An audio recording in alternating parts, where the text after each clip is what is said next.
नमस्कार दोस्तों, मेरा नाम है प्रतीक पुरी। आज हम बात करेंगे एक फ़िल्म की जो अभी अभी रिलीज़ हुई है, कल परसों ही 15 नवंबर को। फ़िल्म का नाम है द साबरमती रिपोर्ट। इस फ़िल्म का प्रमोशन जब हो रहा था तो उसके कुछ क्लिप्स मैंने, कुछ वीडियोज़ मैंने देखे और उसके बाद बड़ा आश्चर्य हुआ सुन के उन लोगों की बातें, कलाकारों की और डायरेक्टर की बातें सुनकर। तो सोचा कि इस बारे में थोड़ी बात करनी आवश्यक है, क्योंकि ये फ़िल्म थोड़ी अलग है। मतलब अब तक तो हमने देखा कि कई फिल्में आई, कश्मीर फाइल्स, उसके बाद केरला फाइल्स, फिर और दिल्ली फाइल्स, ताशकंद फाइल्स, और पता नहीं कितनी फाइल्स बनाई जाएंगी और दिखाई जाएगी लोगों को सच बतलाने के नाम पर। लेकिन अब तक हो रहा था कि जो कांग्रेस के शासनकाल में हो रहा था उस पर ये फिल्में बन रही थी और उसमें दिखाया गया था कि कांग्रेस ने किस तरह से गलत काम किया है और किस तरह लोगों पर अन्याय किया है, खासकर हिंदुओं पर। ये फिल्म ज़रा हटके है। हो सकता है कि शायद उनको दिखाने के लिए अभी कुछ सब्जेक्ट्स नहीं है कांग्रेस के शासनकाल के, तो अभी इन्होंने बीजेपी के शासनकाल के सब्जेक्ट निकाल के परोसना सामने शुरू कर दिया है आप लोगों के। और ये थोड़ी अलग इसलिए बोला मैंने कि इसमें बीजेपी के ऊपर जो आरोप लगाए गए थे वो कैसे झूठे थे, मीडिया ने उस समय उनके ऊपर कैसे झूठे आरोप लगाए, सच क्या था ये अब हम दिखाएंगे, इस हिसाब से फिल्म बन रही है। और द साबरमती रिपोर्ट, जैसे कि अभी आप सबको पता ही होगा कि गोधरा कांड जब हुआ था 2002 में, तो साबरमती एक्सप्रेस जो है वो जलाई गई थी या जली थी, जो भी हुआ था ये अब तक क्लियर नहीं है। तो ये साजिश थी या महज एक अपघात था, एक्सीडेंट था, ये तो पता नहीं। लेकिन उसके हिसाब से जो फिल्म बनाई जा रही वो इतना तो मैं ज़रूर कह सकता हूँ, या आपने देखी होंगी तो आप भी जान लेंगे कि ये सीएम जो थे उस समय के, नरेंद्र मोदी, जो अब प्राइम मिनिस्टर है देश के, तो उनके ऊपर जो कलंक है 2002 के गोधरा कांड का, गोधरा दंगल का, राइट्स का, तो उसे किस तरह हटाया जाए, किस तरह मिटाया जाए, इसके लिए फिल्म बनाई गई है, ऐसा सीधे सीधे तौर पर दिखाई देता है। और उसमें कुछ मज़ेदार बातें भी है उन लोगों की, जिसके बारे में ख़ास तौर पर मैं बताना चाहता हूँ। तो जब मुलाकात में देख रहा था उनकी एक इंटरव्यू, तो उसमें विक्रांत मैसी से एक सवाल पूछा गया कि जो उस समय के सीएम थे, तो उनके इस गोधरा कांड में जो भी है, दंगल में जो भी रोल था, उसके बारे में आप क्या कहना चाहेंगे? उनका रोल था या नहीं, इस बारे में क्या है कहना चाहेंगे? तो ये भाई साहब बोलते कि नो कमेंट्स।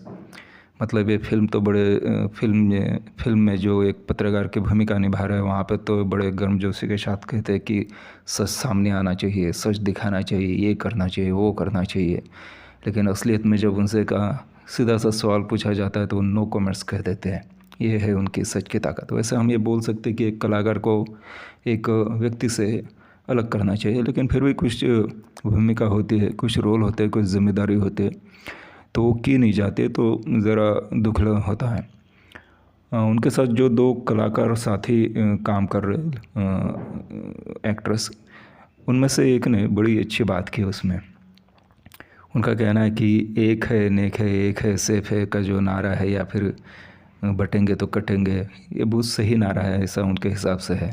उनका कहना है कि हिंदुत्व और हिंदू होने में प्राउड करना चाहिए। तो मुझे बड़ा आश्चर्य हुआ कि इन लोगों ने फिल्म तो सच दिखाने के लिए बनाई गई थी, ये हिंदुत्व और हिंदू का नारा कहाँ से बीच में आ गया, और बड़े गर्मजोशी के साथ ये बात करती है। उससे भी बड़ी मज़ेदार बात है एकता कपूर की, जो फिल्म की डायरेक्टर है। उन्होंने तो अब जो मैंने बोला था कि एक तो फिल्म किस लिए बनाई गई, फिल्म तो बनाई गई कि बीजेपी के ऊपर जो कलंक है या फिर मोदी के ऊपर जो कलंक था गोधरा का, उसे किस तरह साफ किया जाए, इसके लिए बनाई गई। दूसरा था कि मीडिया कैसे झूठा था उस समय का, ये बताने के लिए की गई है। और सबसे तीसरी महत्वपूर्ण बात कि अब ये जो कांग्रेस के जो नारा था, या कांग्रेस ने जो अब तक जिन शब्दों को लेकर कांग्रेस बड़ी तीव्रता से बात करती थी और बीजेपी के ऊपर एक मोर्चा खोल दिया था कांग्रेस ने, उसमें से एक शब्द है सेकुलर या सेकुलरिज्म। तो अब तक तो सेकुलर को फेकुलर या सेकुलर कह के ये चिल्लाते थे, चढ़ाते थे, गालियाँ देते थे, और अब इन्होंने सेकुलर का एक नया मतलब निकाल लिया है। मतलब इस शब्द को उन्होंने हाईजैक कर लिया है एकता कपूर के ज़रिए। तो ये एकता कपूर है मैडम, आपको पता ही होगा, बालाजी फिल्म्स की है और जितेंद्र की बेटी है, अभिनेता जितेंद्र कपूर की। तो एकता कपूर जिन्होंने पहले तो सास बहू ननद का ड्रामा लाया था हमारे यहाँ फिल्मों में, और लोगों के दिमाग ख़राब करने के बाद उन्होंने बंद कर दिया, क्योंकि तब तक OTT आ गया था। तो OTT पर फिर उन्हें और ज़्यादा ऊंचाई हासिल की, वहाँ पे बहुत जोश खरोश से सेक्स परोसा लोगों के सामने। और अब ये मैडम हमें सेकुलर का और सेकुलरिज्म का सही मतलब बताने वाली है।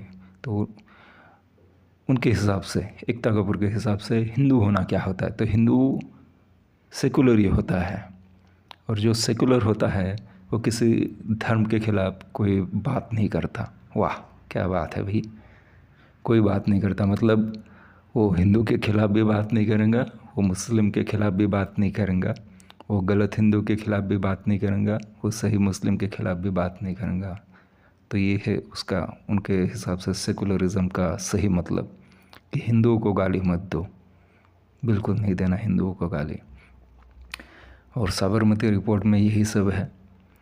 उसमें तो और भाई भारत का भी आ गया है, भारत और इंडिया वर्सेस जो शुरू हुआ था जब से इंडिया अलायंस बन गया है इन लोगों का, कांग्रेस और बाकी पार्टियों का, तो तब से भारत और इंडिया की जंग छिड़ गई थी, वो भी उसमें आ गया है।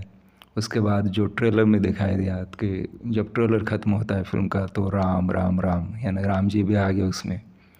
और भाई साहब ने और हिंदी और इंग्लिश की भी लड़ाई छेड़ दी, कि किस तरह उस समय का इंग्लिश मीडिया बीजेपी को झुठला रहा था, गलत बता रहा था। उन्होंने किस तरह से इस सारी घटना को कवर कर दिया गलत तरीके से, और सच छुपा दिया। तो सच क्या था, तो उनके हिसाब से, यानी विक्रांत मैसी और एकता कपूर के हिसाब से सच ये था कि वो साजिश थी जो मुस्लिमों ने की थी, और ये एक्सीडेंट नहीं था।